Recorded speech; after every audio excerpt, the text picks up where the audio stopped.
e efeito, com o assentimento do Dr. AB. Pois bem, não tendo suporte de madeira mais do que 1,5 polegadas de largura e estando apertado contra a mesa, nenhuma pressão exercida sobre esse espaço poderia produzir a menor ação sobre a balança. Demais, é igualmente evidente que, quando a extremidade da tábua mais afastada do senhor homem baixava, o lado oposto da prancha girava sobre o suporte como sobre um ponto de apoio.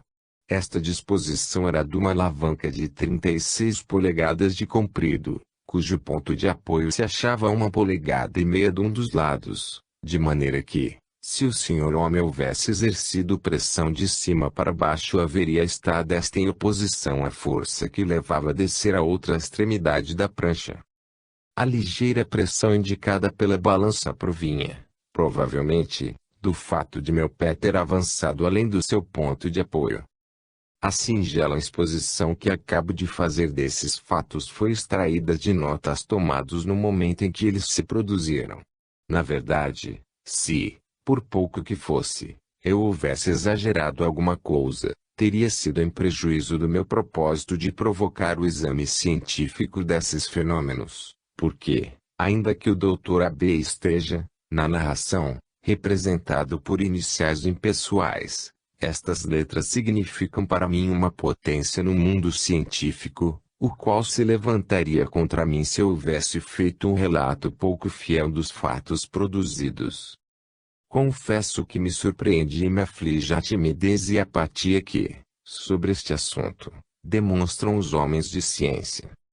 Há pouco tempo, quando se me apresentou, pela primeira vez, o ensejo de investigar, pedi a colaboração de alguns sábios, amigos meus, para empreendermos um estudo sistemático. Porém, desde logo verifiquei que não podia conseguir a formação de uma comissão de investigadores desta categoria de fenômenos e que devia contar, unicamente, com os meus próprios esforços, secundado, de vez em quando, por um pequeno número de amigos, sábios e letrados, que queriam ajudar-me.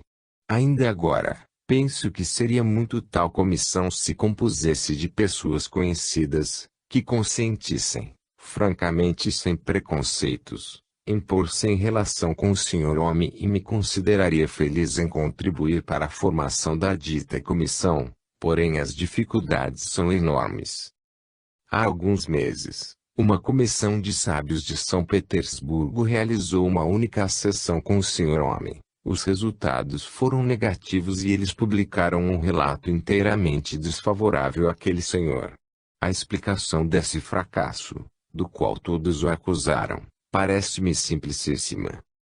O poder do senhor homem é, com efeito, muito variável em sua natureza e ainda, às vezes, falha por completo. A experiência feita na Rússia realizou-se num momento em que essa força era diminuta. O mesmo ocorreu, frequentemente, nas minhas experiências. Numa reunião de cientistas, que foram à minha casa para ver o senhor homem trabalhar, os resultados foram negativos, como em São Petersburgo. Não obstante, em lugar de abandonar as pesquisas, repetimos, pacientemente, a experiência pela segunda e terceira vez, até que obtivéssemos resultados positivos. Estas conclusões não foram admitidas prematuramente sem provas suficientes. Ainda que o espaço apenas me permita dar detalhes de uma única experiência, deve considerar-se que algum tempo antes, havia eu feito experiências com semelhantes resultados. A reunião, de que anteriormente falei, foi realizada com o objetivo de confirmar observações anteriores por meio de provas decisivas, com aparelho disposto cuidadosamente em presença de testemunhas irrecusáveis. Seria erro imaginar a mais vaga hipótese sobre a causa determinante desses fenômenos, a natureza da força, para a qual propus dar o nome de psíquica a fim de evitar uma perífrase, e a correlação que existe entre ela e as demais forças da natureza. E dever de quem empreender investigações, tão unicamente ligadas a condições anormais de fisiologia e de psicologia, não emitir teoria alguma antes de haver reunido suficiente número de fatos, para constituir uma base sólida em que possam apoiar os seus argumentos. Em presença de fenômenos estranhos, ainda desconhecidos e inexplicados, que se sucedem tão rapidamente, confesso que é difícil evitar, quando deles se fala, o revesti-los de uma linguagem sensacional.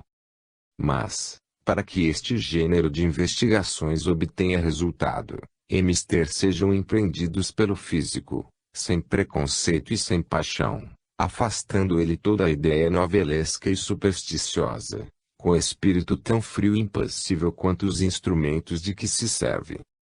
Desde que se convença, por si mesmo, de que está às portas de uma verdade nova, deve ater-se unicamente ao seu fim e buscá-lo com ardor, sem que o preocupe saber se os fatos que se sucedem ante os seus olhos são naturalmente possíveis ou impossíveis. A reputação do ilustre sábio que experimentou estes fenômenos e escreveu este artigo coloca ao abrigo de toda suspeita.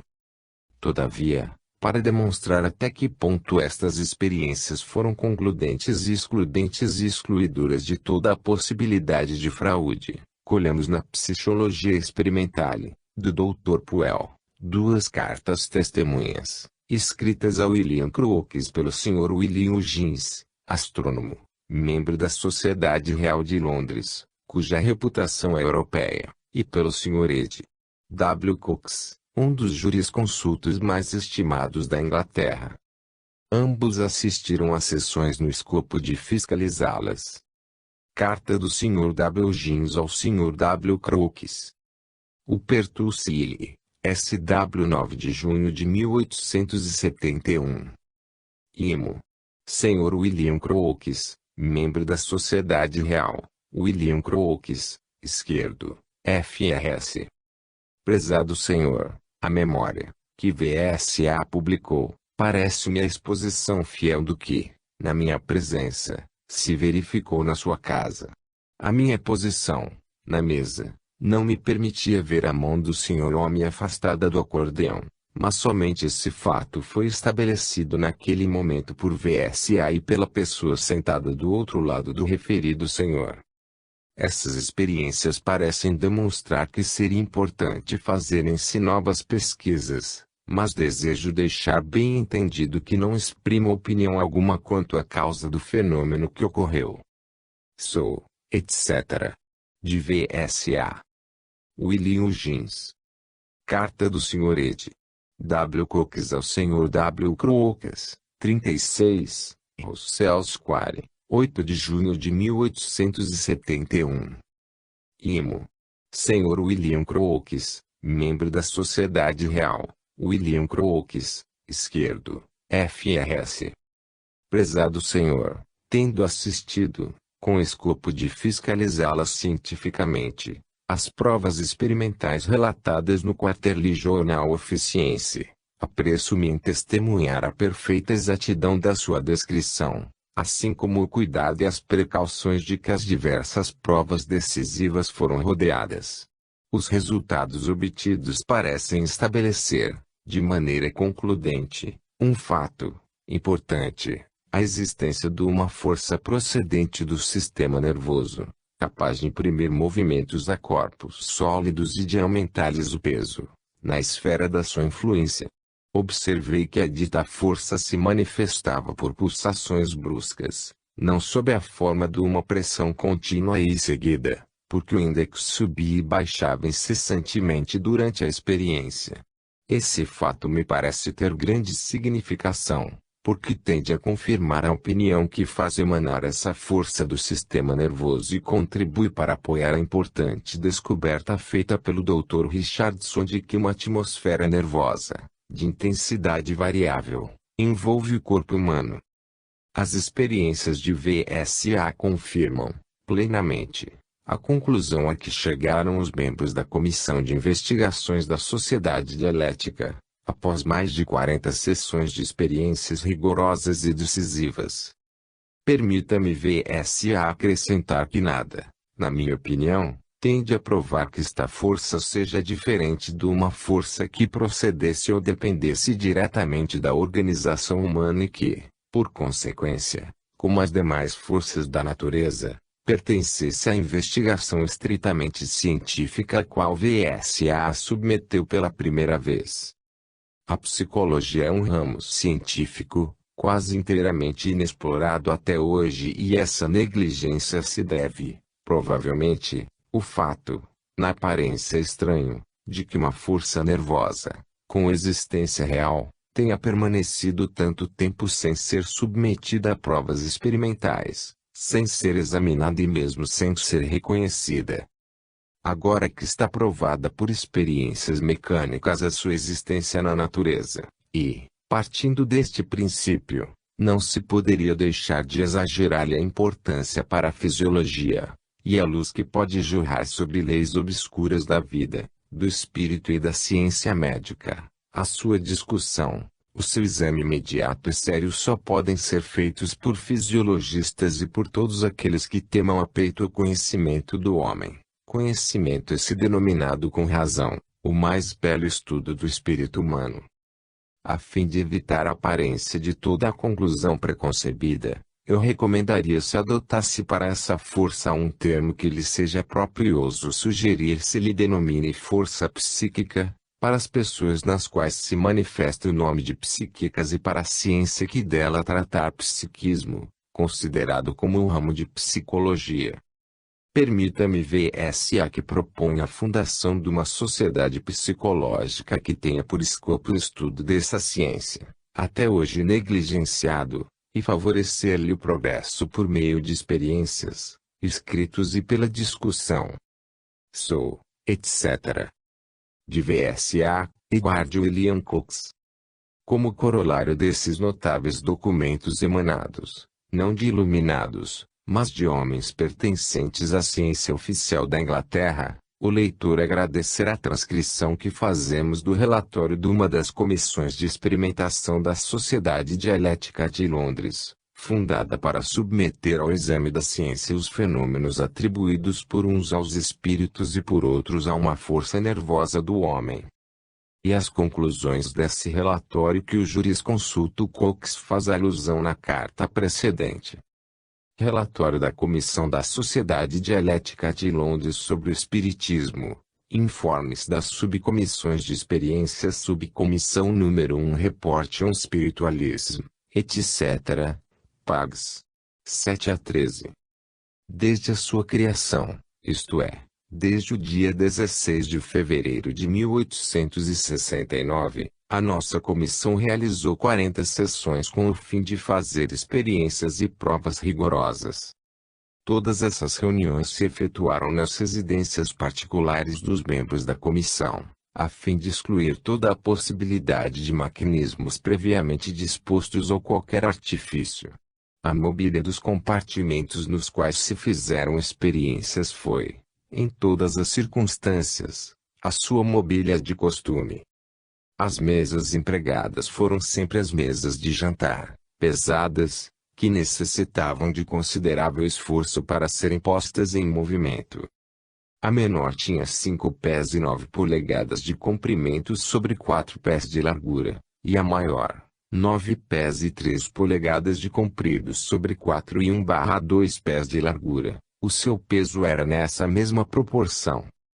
Antes de começarem os fenômenos, os aposentos, as mesas e todos os móveis em geral foram cuidadosamente examinados repetidas vezes, a fim de se ter plena certeza de que não existia nenhum ardiloso instrumento ou aparelho qualquer com auxílio dos quais os sons e os movimentos, adiante mencionados, pudessem ser produzidos. As experiências foram feitas à luz do gás, exceto em algumas ocasiões, especialmente salientadas no relatório. Evitamos servir-nos de médiuns profissionais ou médiuns pagos. O nosso médium era um dos membros da comissão, pessoa colocada em boa posição social e de uma integridade perfeita, não tendo, portanto, nenhum objetivo pecuniário em vista e mesmo nenhum proveito a tirar de uma fraude. Realizamos também algumas reuniões, sem a presença do médium. Fica bem entendido que, neste relatório, A palavra médium é simplesmente empregada para designar um indivíduo sem a presença do qual os fenômenos descritos não se efetuam ou se produzem com menos intensidade e menos frequência, para tentar obter, por algum meio, efeitos semelhantes aos que se observam quando um médium está presente. Por essa forma, nada foi possível obter-se de semelhante às manifestações que se produziam na presença do médium. Cada uma das provas, que a inteligência combinada dos membros da comissão podia imaginar, foi feita com paciência e perseverança.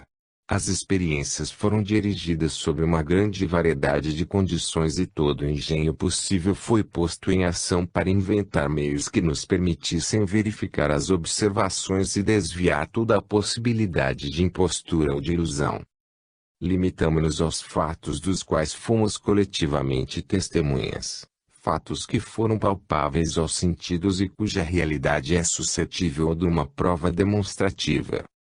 Cerca de 4/5 partes dos membros principiaram as investigações com o ceticismo mais completo, no tocante à realidade dos fenômenos anunciados e com a firme crença de que eles eram o resultado, quer da impostura, quer da ilusão, quer de uma ação involuntária dos músculos.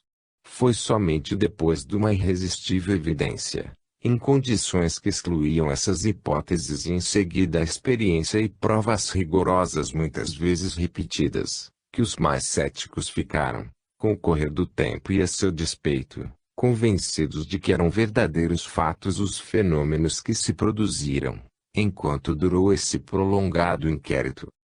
O resultado das nossas experiências, muito tempo prosseguidas e dirigidas com cuidado, induz-nos, depois de provas analisadas sob todas as formas, a estabelecer o seguinte.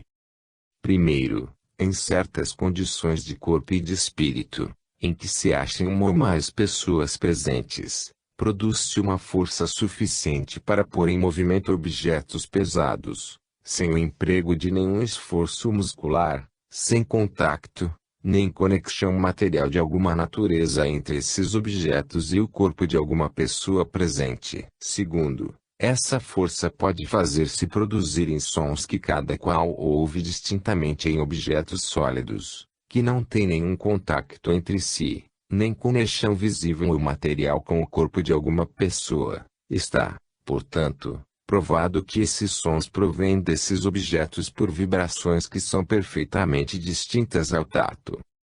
Terceiro, essa força é, frequentemente, dirigida com inteligência. Alguns desses fenômenos se produziram em 34 sessões das 40 que realizamos. A descrição de uma dessas sessões e a maneira pela qual foi dirigida, melhor mostrará o cuidado e a circunspeção com que prosseguimos as investigações. Quando havia contacto ou possibilidade de contacto pelas mãos, pelos pés e pelas vestes, de uma das pessoas que estavam no quarto, com o objeto em movimento ou emitindo sons, podia-se ficar perfeitamente certo de que esses movimentos ou sons não eram produzidos pela pessoa que a estava.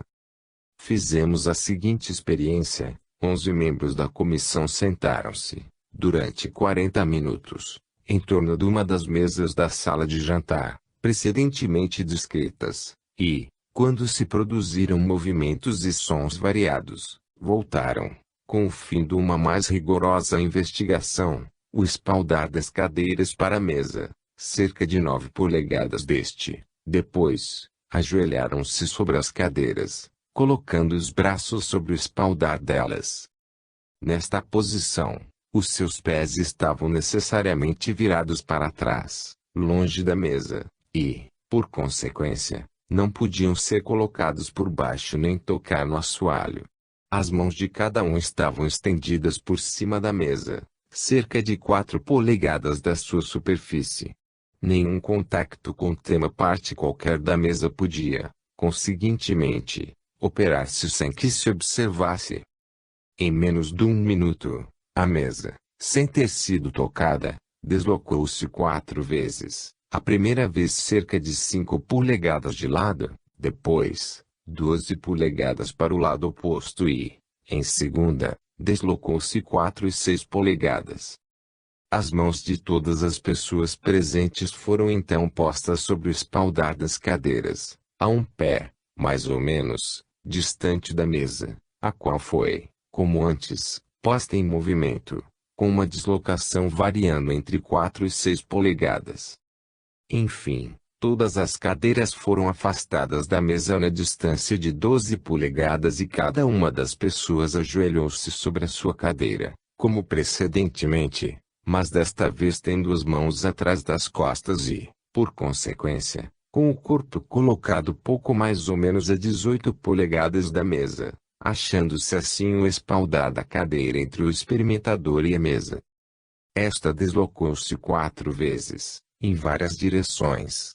Durante essa experiência decisiva e em menos de meia hora, a mesa moveu-se 13 vezes sem contacto ou possibilidade de contacto com alguma pessoa presente, efetuando-se os movimentos em direções diferentes e alguns destes respondendo a perguntas de diversos membros da comissão. Examinou-se a mesa, virando-a para cima e para baixo, peça por peça, porém nada se descobriu que pudesse elucidar os fenômenos. A experimentação se fez em plena luz do gás, colocada por cima da mesa. Em resumo, a comissão foi testemunha, mais de 50 vezes, de semelhantes movimentos sem contacto, em 8 sessões diferentes e nas casas dos seus membros. As provas foram as mais concludentes. Em todas essas experiências, a hipótese de um movimento mecânico, ou outra qualquer, foi completamente banida, pelo fato de serem os movimentos realizados em várias direções, ora para um lado, ora para outro, quer subindo no aposento, quer descendo, movimentos esses que teriam exigido a cooperação de um grande número de mãos e de pés, e que, devido ao volume considerável e ao peso das mesas, não poderia produzir-se sem o emprego visível de um esforço muscular. Todas as mãos e todos os pés estavam perfeitamente à vista e nenhum deles poderia mover-se sem que imediatamente fosse percebido. A hipótese de uma ilusão também foi posta de lado. Os movimentos operaram-se em diferentes direções, e foram simultaneamente testemunhados por todas as pessoas presentes. Existe nisto uma questão de fato e não de opinião ou de imaginação. Esses movimentos reproduziram-se tantas vezes, em condições tão numerosas, tão diversas, com tantas garantias contra o erro ou contra a fraude e com resultados tão invariáveis, que os membros da comissão que tentaram tais experiências, depois de terem sido, anteriormente, na maior parte céticos, convenceram-se de que existe uma força capaz de mover corpos pesados sem contacto material. Força essa que depende, de um modo desconhecido, da presença de seres humanos. A comissão não pôde coletivamente certificar-se a respeito da natureza e da origem dessa força, mas adquiriu a prova da realidade de sua existência. A comissão pensa que não existe fundamento na crença de que a presença de pessoas céticas contraria a produção ou ação dessa força. Em resumo, a comissão unicamente exprime a opinião de que a existência de um fato físico importante acha-se assim demonstrado, a saber, que movimentos podem produzir-se em corpos sólidos, sem contacto material, por uma força desconhecida até o presente, agindo a uma distância indeterminada do organismo humano e completamente independente da ação muscular. Força essa que deve ser submetida a um exame científico mais aprofundado, no intuito de conhecer-se a sua verdadeira origem, a sua natureza e a sua potência. Assim, essa força que eu imaginara, em 1866, para explicar fenômenos que se produziram diante de mim, na Índia, não podendo nem querendo admitir o sobrenatural, físicos, astrônomos, naturalistas, membros da Sociedade Real de Londres, sociedade que reuniu a nata dos sábios da Inglaterra, como a nossa Academia de Ciências na França, homens considerados e conhecidos em todo o mundo através dos seus trabalhos, reconheceram-na, por sua vez, não criando, como eu, uma hipótese por necessidade de explicação, mas sustentando após 2 anos de experiências. Primeiro, que existe uma força capaz de mover corpos pesados, sem contato material, força que, de modo ignorado, depende da presença de seres humanos. Segundo, que não se pode obter certeza relativamente à natureza e origem dessa força, porém que se adquiriu a prova da sua existência. Terceiro, que essa força, até hoje desconhecida, agindo à distância indefinida do organismo humano e completamente independente da ação muscular, pode produzir movimentos em corpos sólidos, sem contato material. Quarto, que essa força pode fazer nascerem sons, que todos ouvem claramente, de objetos sólidos que não têm nenhum contato ou conexão visível ou material com o corpo de qualquer pessoa presente, estando provado que os ditos sons provêm de objetos por vibrações que são perfeitamente perceptíveis pelo tato. Quinto, que essa força é, frequentemente, dirigido com inteligência, e essa força, conhecida há milhares de anos, que os sacerdotes hindus se aplicaram em desenvolver em pessoas que a isso se prestassem e às quais, em seguida, com o intuito de domínio religioso, atribuíram a manifestações de espíritos superiores. Sem formular opinião alguma quanto à sua natureza e origem, inclinamo-nos a crê-lo. Porém não foi com o objetivo de elucidar a questão por uma discussão contraditória que fizemos um sumário dos trabalhos que os sábios ingleses redigiram sobre a matéria. A nossa intenção foi simplesmente a de provar que a ciência oficial inglesa reconheceu a existência de uma força independente da ação muscular, a qual faz mover corpos, produz sons às vezes harmoniosos, como nas sessões de croquis com o homem, frequentemente dirigidas com inteligência, e estabelecer, em conclusão, a semelhança existente entre fatos observados na Inglaterra e na Índia, e a identidade das leis que regem esses fatos tanto num como no outro país. Se alguns dos fenômenos observados na Índia parecem mais maravilhosos do que os acontecidos na Inglaterra, e me refiro a estes pela consagração científica que obteve, poder-se-iam apresentar as duas seguintes razões. É possível que os hindus, a força real que possuem, acrescentem uma habilidade tão grande que não seja fácil surpreendê-los em flagrante delito de fraude. Também é possível que, estando de posse dessa força especial há vários milhares de anos, eles tenham descoberto as leis, as quais as comissões de ingleses, ainda que comprovassem a existência dessa força, não puderam formular. Inferir-se-ia daí que a descoberta dessas leis teria acentuado um progresso mais notável na produção dos fenômenos. Sob os benefícios dessas observações e sem garantir a sua realidade científica, vamos continuar a narração das estranhas manifestações que os brahmanes atribuem aos espíritos superiores e que não separam da fé religiosa. Continuaremos a indicar as tentativas que realizamos, na medida do possível, para fiscalizá-las. Estas narrativas foram extraídas, como já o dissemos, das nossas notas de viagem pela Alta Bengala e pelos vales do Himalaia. Não fizemos mais do que encurtar as partes descritivas e suprimir fatos sem importância, de natureza pessoal. 5. O vaso de bronze. Pancadas compassadas acompanhando um fragmento musical. Em presença de fenômenos estranhos, ainda desconhecidos e inexplicáveis, que se sucedem tão rapidamente, diz o sábio Crocas, confesso que é difícil evitar, quando deles se fala, o revesti-los de uma linguagem sensacional. Se estes fenômenos estão enquadrados pela incomparável luz do sol dos trópicos e os esplendores da paisagem hindu, é ainda mais fácil incorrer no defeito que assinala o eminente químico da Sociedade Real de Londres. Cremos que é possível, entretanto, não aumentar, ainda com palavras, o maravilhoso que já se encontra nos fatos, dando de cada fenômeno uma descrição tão simples quanto exata.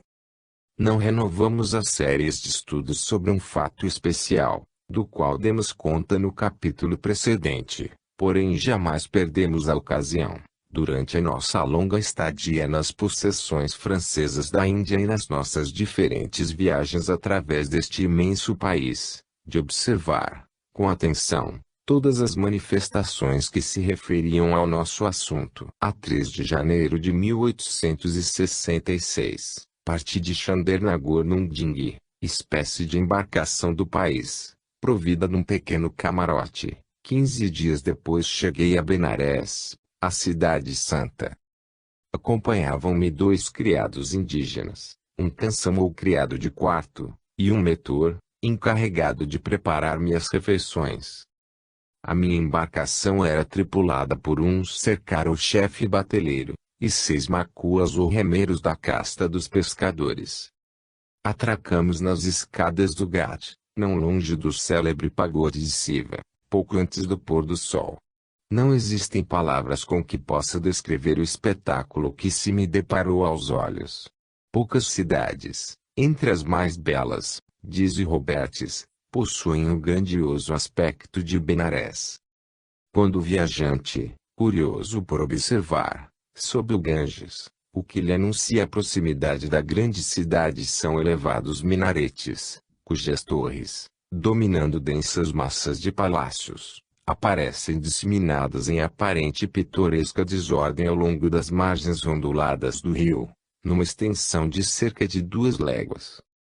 É impossível ficar-se insensível ante o magnífico panorama que oferecem estes templos, estas torres, estas longas arcadas sustentadas por colunas, estes cais, estes terraços guarnecidos de balaustradas, que se desenham em relevo e se misturam como folhagem luxuriante dos baobabes, dos tamarindeiros e bananeiras e que, cobertos aqui e ali de verdadeiros ramos de flores de variados matizes, se mostram entre os edifícios adornados de profusas esculturas, elevando-se, majestosamente, por cima de jardins floridos, colocados no meio destes espaçosos pátios. A ausência de todo o pano regular, a mistura do austero e do solene com o ligeiro e o fantástico, dão uma aparência bizarra a algumas partes do cenário. Porém o efeito do conjunto é magnífico e a maior parte dos detalhes são de uma beleza indescritível. Os Ghats, espécie dos monumentos compostos de 4 colunas unidas entre si por uma cornija única e colocados no alto das gigantescas escadarias que banham os seus últimos degraus nas águas do Ganges, são os únicos cais que possuem esta velha cidade, a antiga Cassi dos Rajás da primeira raça. Desde que sai até que se põe o sol, estão esses cais cheios de colis que carregam e descarregam as pequenas embarcações que sulcam o Ganges em todas as direções, trazendo a este mercado da Alta Bengala todas as mercadorias da Índia e da Ásia. No momento em que ordenava ao cercar que dirigisse a ponta embarcação para o Ghat de Siva, encheu-me de assombro ver que hindus e muçulmanos, tão profundamente divididos por ódios seculares, no sul da Índia, onde os últimos estão em ínfima minoria, faziam juntas as suas abluções aos pés do Ghat de Benarés. Ainda que os sequazes do profeta tenham sempre perseguido a ferro e a fogo ao que chamam idolatria, até o reinado de Aurangzeb respeitaram a cidade sagrada dos vencidos, que lhes inspirava misterioso temor. Os brahmanes pretendiam que Benarés havia sido edificada por Shiva para servir de aviso aos homens justos quando o mal e a dor invadissem a terra e que ela não experimentaria jamais nenhuma das vicissitudes que atingem as coisas deste mundo. Para humilhar o seu orgulho, Aurangzeb mandou derrubar um dos pagodes mais antigos e venerados, elevando no seu lugar a esplêndida mesquita que leva o seu nome e cujas agudas flechas, revestidas de lâminas de ouro, anunciam aos viajantes a cidade antes que possam percebê-la. Atualmente, muitos templos muçulmanos se elevam ao lado dos pagodes indianos e os brahmanes veem, sem poder opor-se, porém com um horror que mal dissimulam, correr sangue de vítimas para os sacrifícios ou alimentação, na cidade santa onde nem sequer o sangue de um animal correr até a invasão dos mongóis. Apesar do vandalismo que destruiu alguns dos mais antigos e belos monumentos da Índia e ainda que nas demais regiões submetidas às suas leis não tenham os muçulmanos recuado diante de nada para converter os hindus à fé do profeta, os soberanos mongóis usaram sempre, em Benares, da mais ampla tolerância para com as crenças, usos e costumes dos vencidos. Por isto, sem dúvida, são melhores as relações entre as duas nações nesta parte de Bengala. Na verdade, até aquele dia eu não tinha crido que indianos e muçulmanos consentissem em fazer as suas abluções religiosas no mesmo lugar. No sul da Índia, se o muçulmano se banhasse num tanque sagrado de um pagode seria imolado no ato. Tinha a intenção de permanecer 2 meses em Benares, tempo nada exagerado para os estudos que pensava fazer sobre as antiguidades do país, porém demasiado longo para que me acomodasse no hotel, por isto resolvi alugar uma casa e instalar-me. Estar na sua casa, no Oriente e em todo o Extremo Oriente, é uma das primeiras condições de vida. E enviar o meu Kansama à procura de casa, quando o Peixe, príncipe Maratha retirado em Benares, com o qual fiz conhecimento na casa do Rajá de Chandernagor, sabendo da minha chegada, me fez oferecer um apartamento no magnífico palácio de 7 andares que possui às margens do Ganges, à esquerda da célebre mesquita de Aurangzeb. Não é raro que príncipes e rajás do Hindustão, ainda que habitando distritos muito afastados de Benares, façam edificar nesta cidade vivendas que lhes sirvam de retiro durante os dias das suas festas particulares, ou quando cansados do mundo desejam acabar os seus dias segundo a lei de Manu, na prática de devoções austeras. Conforme a crença religiosa, aqueles que morrem na cidade sagrada acabaram com as reencarnações sucessivas e as suas almas sobem imediatamente para Brahma e se absorvem na grande alma. Vem-se chegar, diariamente, de todos os pontos da Índia, numerosos peregrinos que vão orar, seja pela sua própria conta, seja pela de ricos particulares que lhes pagam, nas margens do rio sagrado, cujas águas têm mais virtudes que em parte alguma aos pés da cidade santa. Tanto assim é que levam em saquinhos, recolhidos depois da cremação, os ossos dos rajás ou de qualquer outro grande personagem que podem pagar a viagem, com a missão de lançá-los no rio. A suprema esperança do hindu é de morrer às margens do Ganges ou fazer transportar a ele os seus restos mortais. Devia esta última crença conhecer, durante a minha estada em Benares, o faquir mais extraordinário que talvez encontrei em toda a Índia. Vinha de Trivandrum, perto do Cabo Comorim, e havia sido encarregado de transportar os restos fúnebres de um rico malabar da casta dos Kumtis, comerciantes. O Peixe, cuja família era originária do sul, tinha o costume de dar hospedagem nas dependências do seu palácio aos peregrinos de Travancore, de Mysore, de Tanjore e do antigo país Maratha, e o fez alojar numa pequena cabana, às margens do rio, onde devia durante 21 dias fazer as suas abluções, de manhã e à tarde, em honra do morto. Há 15 dias que havia chegado, quando soube da sua presença em Benares. Chamava-se Govindasamy.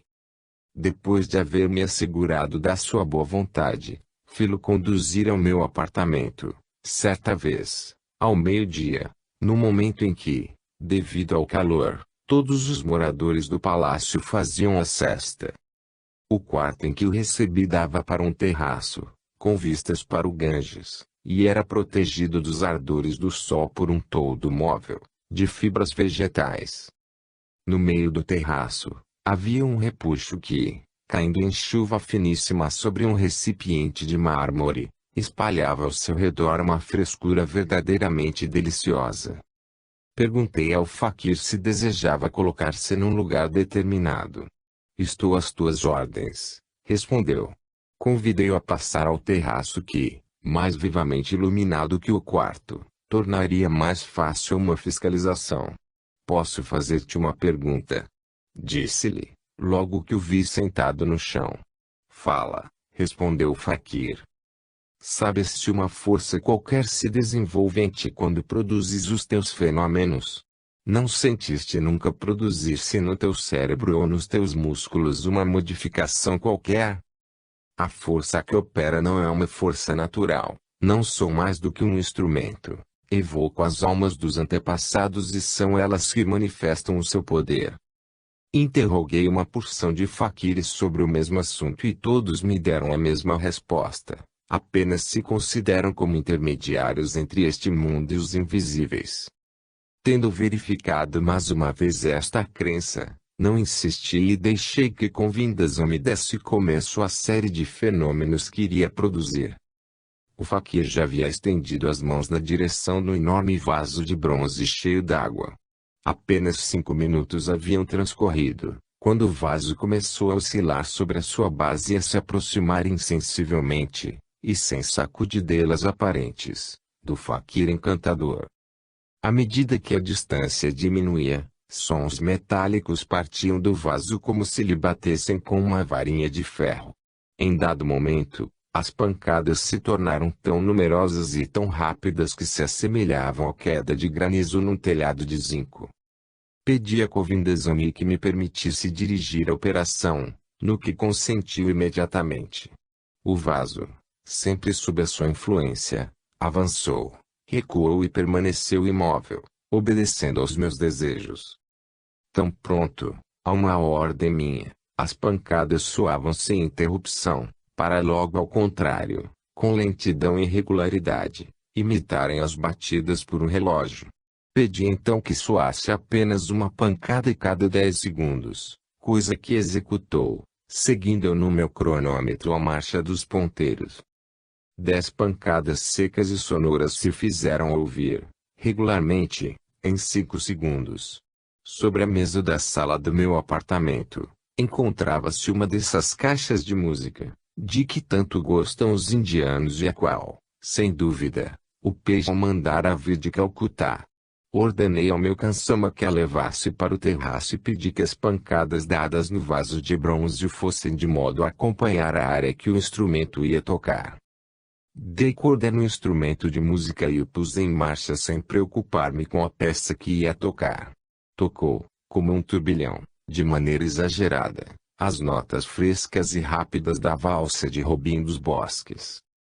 No vaso de bronze, golpes secos e apressados acompanhavam a cadência com a regularidade da batuta de um diretor de orquestra. Terminada esta área, fiz tocar a marcha do profeta, moderando as pancadas à sua rapidez e seguindo fielmente o compasso.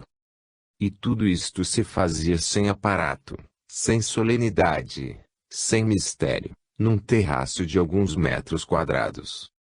Sem água, o vaso de bronze apenas podiam movê-lo 2 homens, vazio e colocado de maneira a receber a chuva do repuxo, servia para as abluções da manhã que, na Índia, valem por um verdadeiro banho. Qual era a força que dirigia esta pesada massa? Repeti, de novo, estas diversas experiências, elas se reproduziram com a mesma ordem e a mesma regularidade. O faquir, que não havia deixado o seu lugar, nem mudado de posição, levantou-se então e apoiou a ponta dos dedos na borda do vaso, o qual em poucos instantes começou a se balançar em cadência da direita para a esquerda, aumentando gradualmente a sua velocidade, sem que o seu pé, que se deslocava alternativamente, de cada lado, produzisse o menor ruído no estuque do chão. Mas o que mais me espantou foi a água permanecer imóvel no vaso, como se uma forte pressão se opusesse a que ela recobrasse o seu centro de gravidade que os movimentos do recipiente lhe fizeram perder. 3 vezes durante estes balanços, o vaso se levantou, por completo, umas 7 a 8 polegadas do solo, e, quando saiu, não produziu choque apreciável. Havia várias horas que eu estava sob esta magia, tomando notas, observando, fazendo repetir cada fenômeno com matizes diferentes, quando o sol, que começava a baixar no horizonte, veio advertir-nos que era hora de eu começar as minhas excursões através dos velhos monumentos e das ruínas da antiga Cassi, centro do poder religioso dos Brahmanes, quando, depois das suas lutas com os Rajas, perderam o poder temporal. E tempo já para o Fakir ir ao templo de Shiva preparar-se, com as preces do ritual, para as abluções e cerimônias funerárias que devia executar cada noite às margens do rio sagrado. Ao despedir-se, prometeu-me o Fakir voltar todos os dias, à mesma hora, durante todo o tempo que permanecesse em Benares.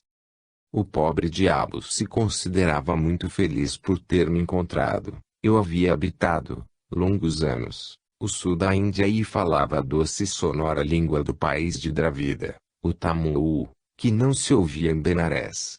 Ele podia então falar deste maravilhoso país, cheio de ruínas antigas, de velhos pagodes sombreados por uma vegetação sem igual, e de manuscritos gravados a buril, séculos antes do limo do Nilo unir o Baixo Egito às planícies de Mênfis e de Tebas.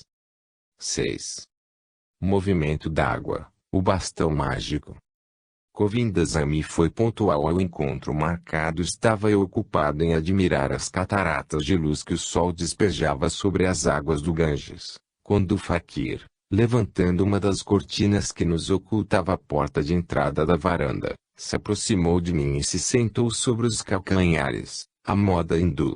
Sayonderé, bons dias, senhor, disse-me ele na sua língua materna. Sayontambi, bons dias, camarada, respondi-lhe no mesmo idioma. Vale o arroz de Bengala de Tanjaur? O arroz que eu como no Palácio do Peixe em Benares não vale as raízes que eu colho ao redor da minha pailote, entrevanderam. Que te falta aqui? Os grãos de carri não são tão puros nas margens do Ganges quanto na costa Malabar. Escuta, aqui não nasce o mamoeiro. A água do rio sagrado não pode substituir a água salgada. Sou um homem da costa assim como ele é uma árvore da costa e nós morremos ambos quando nos afastam do oceano. Uma brisa leve, vinda do sul, quente como eflúvios de vapor, passava então enrajada sobre a cidade adormecida no calor. Os olhos do Fakir se animaram. E o vento de meu país? Não o sentes? Todos os seus perfumes estão saturados de recordações. Permaneceu largo tempo, de cócoras, sonhando, sem dúvida, com os grandes bosques sombrios da costa Malabar, onde havia decorrido a sua infância, e os misteriosos subterrâneos do pagode de Trivaderam, nos quais os brahmanes o instruíram na arte das evocações. De repente, levantou-se e, aproximando-se do vaso de bronze que lhe tinha servido na véspera para manifestar a sua força, impôs as mãos sobre a superfície d'água que o enchia até as bordas, porém sem tocá-la e permaneceu imóvel. Aproximei-me sem pensar ainda que fenômenos queria lhe produzir. Não sei se o seu poder se manifestava com mais trabalho naquele dia, porém o certo é que se passou uma hora sem que nada, nem no vaso, nem na água, correspondesse à ação do Fakir.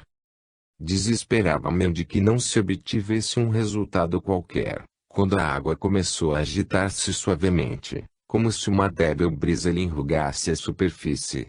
Pus as mãos sobre as suas bordas e recebi uma ligeira sensação de frescura que me pareceu proceder da mesma causa e uma pétala de rosa que lancei na água foi, em poucos segundos, chocar-se na borda oposta.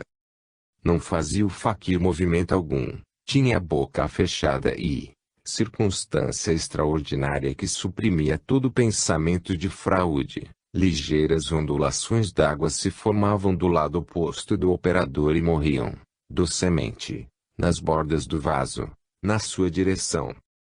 Pouco a pouco, o movimento d'água aumentou de intensidade e acabou por se romper em todos os sentidos, como se houvesse sido submetida pelo calor a uma forte ebulição. Pedi a Govindasamy que retirasse as mãos e o movimento, sem cessar completamente, diminui pouco a pouco tal como acontece com o líquido fervente, quando se lhe afasta o recipiente do fogo. Ao contrário, cada vez que o Fakir impunha as mãos, o movimento voltava a acentuar-se. A última parte sessão foi a mais extraordinária. Havendo-me pedido que lhe emprestasse um pequeno bastão, dei-lhe um lápis de madeira, sem afinar. Colocou-o na água e, em poucos minutos, pela imposição das mãos, fê-lo mover-se em todas as direções tal qual a agulha de uma bússola quando lhe aproximam uma vara de ferro. Pôs logo depois o índice no centro do lápis, tão delicadamente que não lhe modificou a posição na água. Vi, dentro de poucos instantes, o pedacinho de madeira afundar lentamente no líquido e tocar o fundo do vaso. Pondo de lado a questão de habilidade e charlatanismo, que não posso afirmar nem regar completamente, ainda que, nas circunstâncias em que se produzia um fenômeno, uma fraude qualquer dificilmente me escapasse, pensei que me faquir, carregando de fluidos o lápis, tivesse talvez aumentado seu peso específico, fazendo-o mais pesado do que a água. Incrédulo quanto à ação dos espíritos, em cada experiência deste gênero perguntava a mim mesmo se não estavam, ali postas, em jogo, forças naturais ainda desconhecidas. Consigno fatos, sem mais comentários. 7. Fenômenos de levitação, pancadas noturnas. A terceira visita do faquir foi curta, pois tinha de passar a noite orando nas margens do rio sagrado, o Ganges, por motivo de uma festa religiosa, um srada fúnebre, que deveria celebrar-se no dia seguinte para o qual recebera convite. Fora somente dar-me conta disto e se preparava para regressar à sua choça quando, a meu pedido, consentiu em reproduzir um fenômeno de levitação, que eu vira outros faquires executarem muitas vezes, sem poder compreender os meios que empregavam. Tomou de um bastão de pau-ferro, que eu trouxera do Ceilão, apoiou-lhe no cabo a mão direita e, com os olhos fixos em terra, pronunciou conjuros mágicos do seu ritual, de que não me dera conhecimento nas suas visitas anteriores. Pensava eu, diante de tal encenação, que ia mais uma vez ser testemunha de um fato que sempre se me afigurará simples façanha de acrobata. Com efeito, minha razão recusava dar outro nome ao seguinte fenômeno. Apoiado por uma das mãos no bastão, o faquir se elevou gradualmente a uns 2 pés acima do solo, com as pernas cruzadas à oriental, e assim permaneceu imóvel, em posição bastante parecida com a desses budas de bronze que os excursionistas levam do extremo oriente sem pensarem que a maioria destas estatuazinhas procedem das oficinas de fundição de Londres. Nota: os casos mais surpreendentes de que fui testemunha se produziram com o senhor homem. Em 3 circunstâncias diferentes, eu vi elevar-se completamente para cima do teto do quarto. Durante mais de 20 minutos, procurei compreender como podia convindas a me burlar todas as leis conhecidas do equilíbrio. Não o consegui. Nenhum suporte visível prendia ao bastão que não estava em contacto com seu corpo mais do que pela palma de sua mão direita. Ao despedir-se de mim, disse-me convindas a me que, no momento em que os elefantes sagrados anunciassem a meia-noite, batendo nos gongos de cobre do pagode de Siva, ele evocaria os espíritos familiares dos franceses, e que esses espíritos manifestariam a sua presença em minha própria alcova. Os hindus se entendem, admiravelmente, entre si. Para prevenir-me contra qualquer trapaça, mandei um dos meus criados passar a noite na embarcação com o barqueiro e os remadores. Pouca propensão tinha eu para acreditar no sobrenatural, porém, não obstante, se o fato se produzisse, não queria ser vítima de fraude vulgar. Ao mesmo tempo, preparei-me para criar ao faquir verdadeiras dificuldades. O Palácio do Peixe fora construído de modo singular. Apenas tem janelas na parte do rio e conta 7 grandes andares, cujas habitações dão todas para galerias cobertos e terraços, que avançam sobre o cais. A forma adotada para comunicar os andares entre si é curiosíssima. Um só lanço de escada conduz do andar mais baixo ao superior, chegando a este e atravessando-o, a pessoa dá, num último compartimento, com o segundo lanço sem comunicação com o primeiro, o qual dá acesso ao andar de cima e assim sucessivamente até o sétimo, onde se chega por um lanço móvel, que se pode levantar, como uma ponte levadiça, por meio de correntes. Esse sétimo andar, cujo mobiliário não era oriental nem europeu, donde se gozava do ar mais fresco e da vista mais bela, era o que o peixe cedia aos seus visitantes estrangeiros. Apenas caiu a noite, visitei, minuciosamente, as diferentes peças do meu apartamento, assegurando-me de que ninguém se havia ocultado nele. Levantei a ponte levadiça e cortei assim toda a comunicação com o exterior. A era que havia indicado o faquir, pareceu-me ouvir duas pancadas dadas claramente na própria parede da minha habitação. Dirigi-me para o ponto donde se me afigurara partirem os ruídos, quando uma pancada seca no quebra-luz, que protegia dos mosquitos e mariposas, a lâmpada suspensa, me fez voltar atrás. Outros rumores ouvi em intervalos desiguais, nas vigas de cedro do teto. Depois, tudo ficou em silêncio. Encaminhei-me para o terraço. Era uma dessas noites prateadas, desconhecidas em nossas regiões. O rio sagrado deslizava silenciosamente aos pés da cidade adormecida. Sobre o parapeito do cais, uma figura humana se destacava em negro, deixando ver a sua silhueta imóvel. Era o faquir de Trivanderum que orava pelo eterno descanso dos mortos. 8. O faquir e o escabelo de bambu, os jarrões aéreos e o pancal misterioso. Parte da noite passei procurando achar, inutilmente, a chave do enigma. Desde que residia na Índia, vira inúmeras vezes os mesmos fenômenos e poderia comparar os executados pelo faquir de Trivanderum com muitos outros, não menos maravilhosos, que porém não provam mais que a verdade da teoria hindu sobre a evocação das almas dos antepassados. Todavia o que faço questão de repetir, porque a expressão da realidade, é que ninguém conhece, no Hindustão, os meios por que tais fenômenos são produzidos. Esperava com impaciência a chegada do faquir, pois tinha o propósito de prosseguir nos meus estudos sobre a antiga doutrina dos Pitris, com a exposição de fenômenos materiais que os hindus ligam às suas crenças religiosas. A boa vontade e a habilidade de Govindasamy me ofereciam uma oportunidade preciosa para rever um conjunto de fatos estranhos, que parecia em me haver ocupado os ócios de todas as castas sacerdotais da antiguidade e que 100 vezes havia eu visto produzir-se ante os meus olhos assombrados. Empreguei parte do dia em visitar templos e mesquitas de Benares e não regressei ao palácio senão ao pôr do sol. Caía a noite quando o faquir penetrou silenciosamente no terraço onde eu costumava esperá-lo. As pessoas da sua classe gozam do privilégio de entrar a todas as horas nas casas dos mais altos personagens hindus sem se fazerem anunciar e, ainda que, geralmente, não procedam da mesma maneira com os europeus. Desde o primeiro dia eu resolvera deixar que Govindasamy me obrasse como quisesse, o que, junto ao meu conhecimento da sua língua materna, lhe havia conquistado a amizade. Ouvi os ruídos que me anunciaste, disse-me, o faquir é muito hábil. O faquir não é nada, replicou-me com o maior sangue frio, ele pronuncia os mantras, conjuros mágicos, e os espíritos os ouvem. Foram os manes dos franceses, que te visitaram. Tens então poder sobre os espíritos estrangeiros. Ninguém pode mandar nos espíritos. Expressei-me mal.